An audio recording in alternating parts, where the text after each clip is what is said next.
What's going on, guys? Salute! Welcome back to Country Bunkers Trains. Hope you're doing good. Hope you've been having a good week. We definitely have something to celebrate here today. Or at least I think we do. Y'all might think I'm crazy, but hey, it's all good. Over the past few videos, I've kind of mentioned how I was feeling a little down. Haven't had a whole lot of time to get in here to the train room and do any work on the new layout. But wouldn't you know, things have changed. Over the past few weeks, I made sure to set aside some time, dedicate some time, to get in here and work on the layout, and it's finally starting to pay off. We've got a new scene here on the new layout, and I figured in today's video we'd check it out. And for those of you that are interested, we go over quickly what it took to set this scene up and get it to where it is currently. In our last scenery video, or layout update video if you will, a lot of you guys mentioned that we should install a lake or a pond here on the new layout, and I'm on board. I agree 100%. That has always been the plan, but I couldn't install it over here on this corner of the layout because I simply just did not have enough room. I did have a little pond scene before on the layout behind me several layouts ago. I always enjoy seeing a water scene on the layout. I think that's a cool addition. So I definitely wanted to get a new one set up on the new layout, and I think it's coming out pretty good. On top of that, I had been going on, again, in videos in the past about wanting to get a new bridge installed on the layout. And like I say, it's finally up and it's almost ready to operate. But anyway, let's jump into it. What do you guys say we check it out?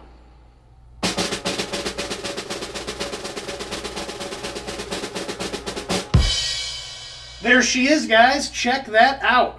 Doesn't that look good?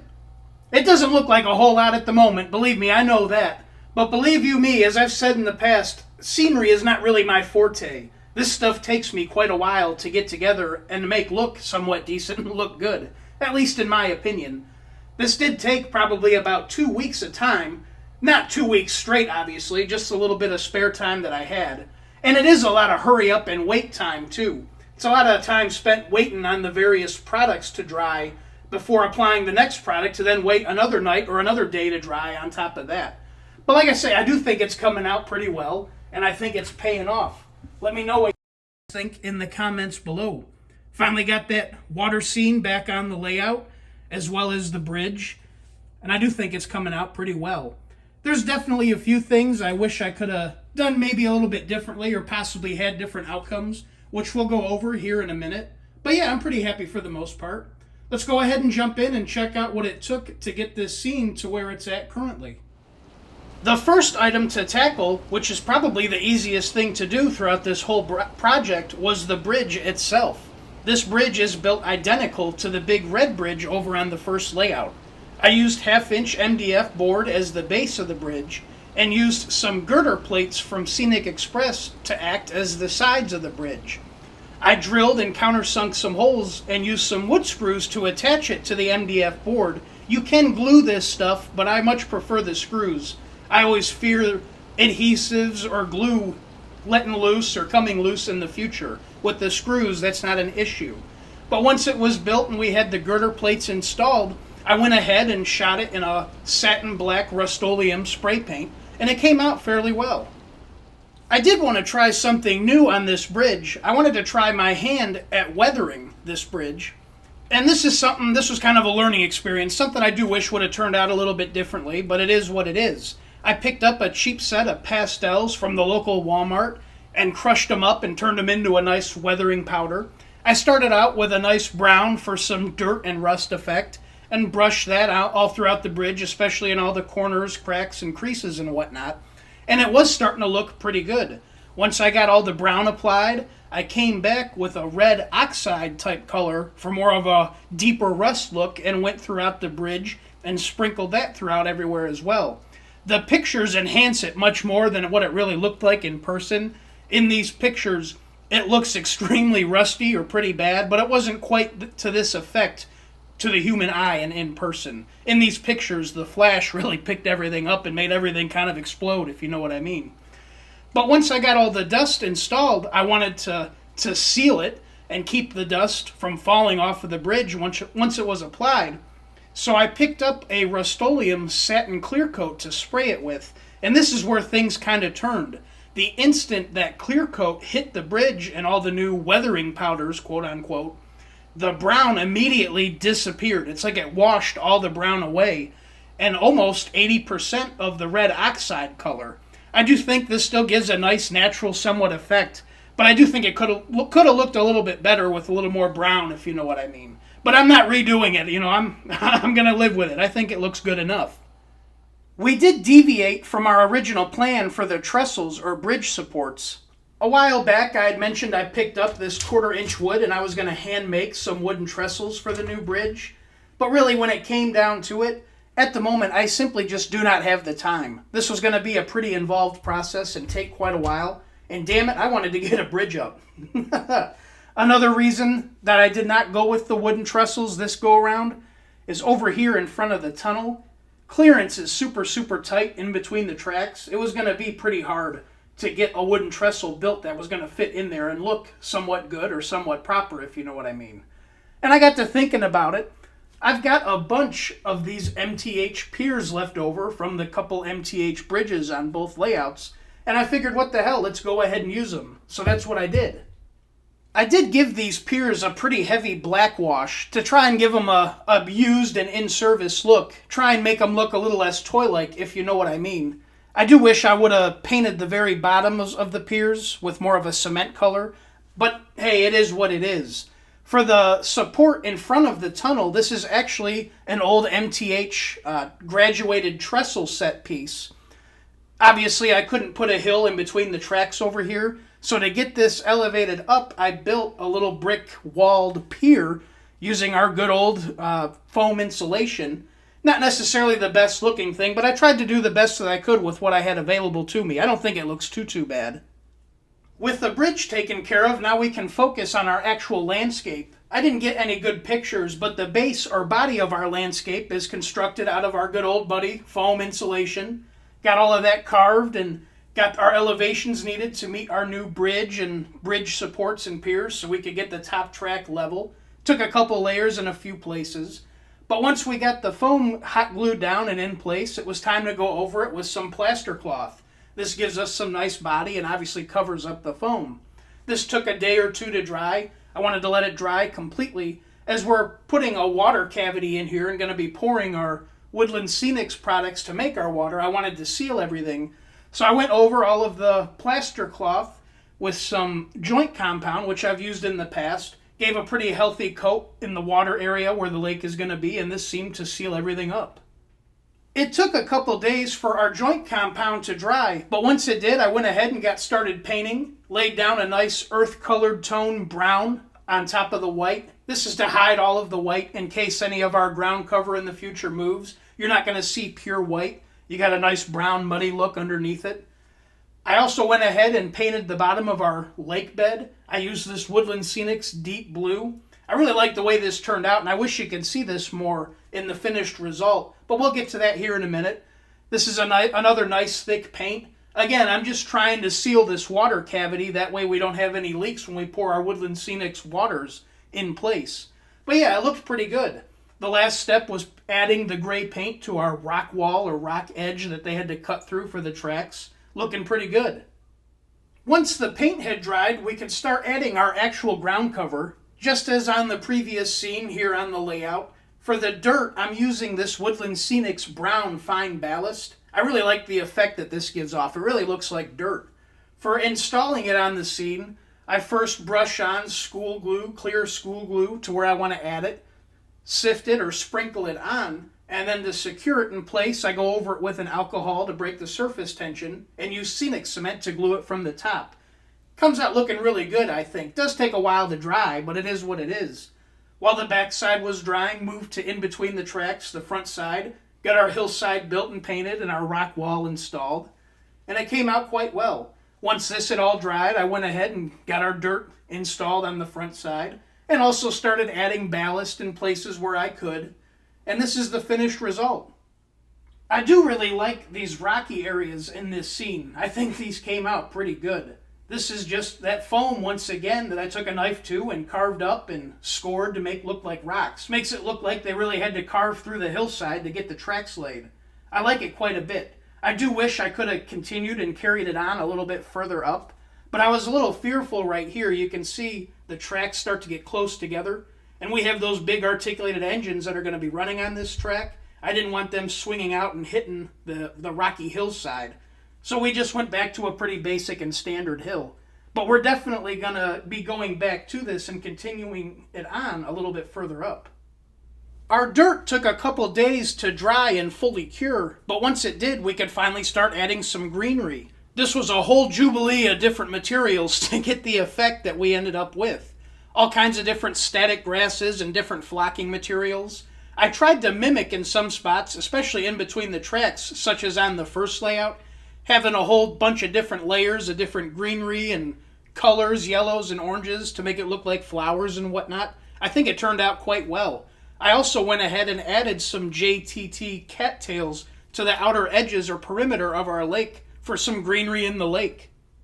The lake was another learning experience. It didn't really turn out exactly how I had envisioned it, but I've learned to love it, and I accept it for what it is. I've had good success with the Woodland Scenics water products in the past, and not that I didn't have great success with it this go-around, but it turned out a little bit differently. This was actually 2 different water systems used together. I was a little afraid they weren't going to work together, the realistic water and their deep pour kit together. But luckily they did. I bought Tony all out of what he had. But yeah, like I say, we had that deep blue color base that we had painted originally, and I was hoping to add a tinted water on top of it, give it kind of a lighter blue appearance for the water itself, and have the deep blue underneath it for showing deeper depths and stuff like that. But this tint, a couple drops, goes a long, long way. I was following their instructions, but quickly found out a couple drops of this turquoise tint goes a long, long way, as you can see in the pictures here. Just a few drops turns the water material completely turquoise. It ends up looking kind of like a pool more than a lake or a pond. But again, it is what it is. There wasn't really any going back once it was poured. So like I say, I've learned to love it and I accept it.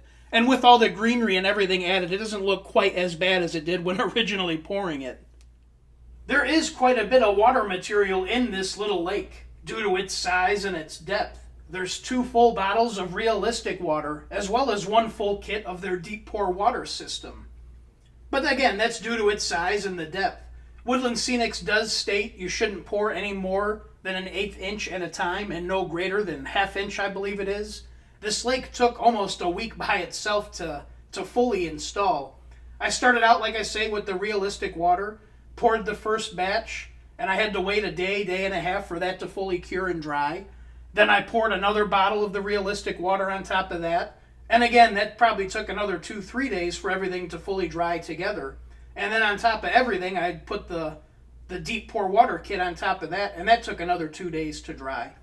I was afraid because the realistic water, when it fully dries, it doesn't like dry rock hard. It turns into kind of like a rubber material. It still seems somewhat flexible.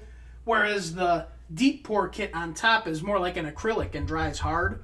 So I poured that on top, and I was a little fearful that it might crack or whatnot. There might be some expansion. But luckily, that doesn't seem to be the issue. It doesn't seem to be an issue. Everything still worked together, and it held together, and everything looks good. I had a few items left over from my previous pond scene that I wanted to use up on this new scene. Had these JTT lily pads, got these cut and installed on the new lake. Also had these folks fishing that I went and placed around the new pond or lake, whatever you'd like to call it. These duck figures, I really like these, got these installed. Picked up some canoers. I really like what these add to the scene. I think these are pretty cool. I thought about adding a small dock and another little boat, but I think the canoers are enough. This lake isn't that big after all. But yeah, it came out quite well. Once all that was installed, it was time to finally install the bridge for its last time. Kind of a mixture here. The piers are glued to the table itself, and then I've got the bridge itself screwed into the piers, except for the trestle in front of the tunnel. I had to use all glue there. But yeah, it's pretty sturdy and pretty stout. Our last item to add, which I'm sure you guys know is my absolute favorite. What's a layout without some trees, right? Had to get some trees installed. These are some new ones that I wanted to try out. These ones came from Scenic Express. Not my absolute favorite. They do the job. I don't think these are quite on the same level of those Grand Central Gems trees that we've used in the past. but still they look all right. I do definitely want to add some more trees in this area. I don't know if we'll go with this manufacturer again or this vendor.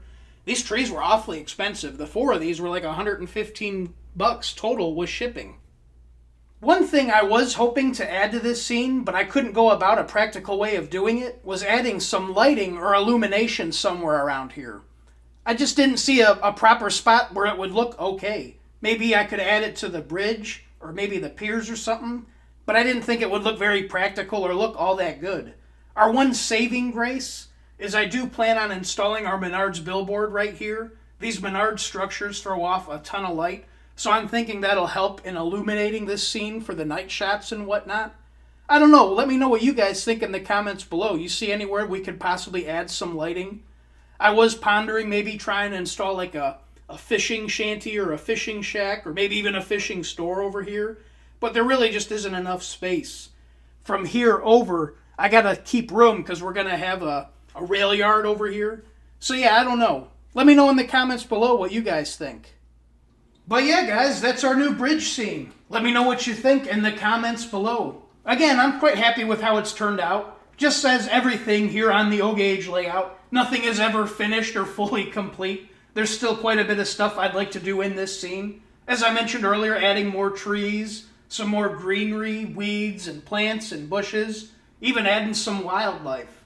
But it is complete enough now to where we can finally start focusing on other areas of the layout. We do have 2 areas where we can focus on next. As I mentioned in a previous video, I wanted to do a farm scene up here on the top level, and I actually picked up a couple structures just today for this area. We got an MTH barn. I've been eyeing this thing for quite a few months. I think this thing is really cool. I'm not sure if this is actually going to be where it's placed. I'm just feeling it out. Also picked up a Lionel house for the farmer. Pretty cool little piece. It's actually got quite a bit of details on it. It's a really nice little house. But there's still a lot of stuff that I got to get for this upper level. But I am thinking this is going to be the main area we focus on next. The second one being, obviously, we still got to complete this upper track level. We've got a big bridge to finish completing. But I would like to build those wood trestles. And that's going to take a lot of time. So I don't know if we're going to focus on that right now. That might be more of a winter project. But we'll see how it goes. But anyways, guys, I've been cackling on long enough. I've had my fill. I'm ready to call it quits. I hope you enjoyed this video on the new bridge scene of the layout. I also hope you enjoy this scene and it's by itself. I think this is going to make for a great spot for some future shots and future videos. I think that'll be a pretty cool effect. If you did enjoy this video, please make sure to like, comment, and subscribe. It would be much appreciated. Until next time, guys, my name is Zach, and this is Country Bunkers Trains. Y'all take care. I'll see you the next go-around.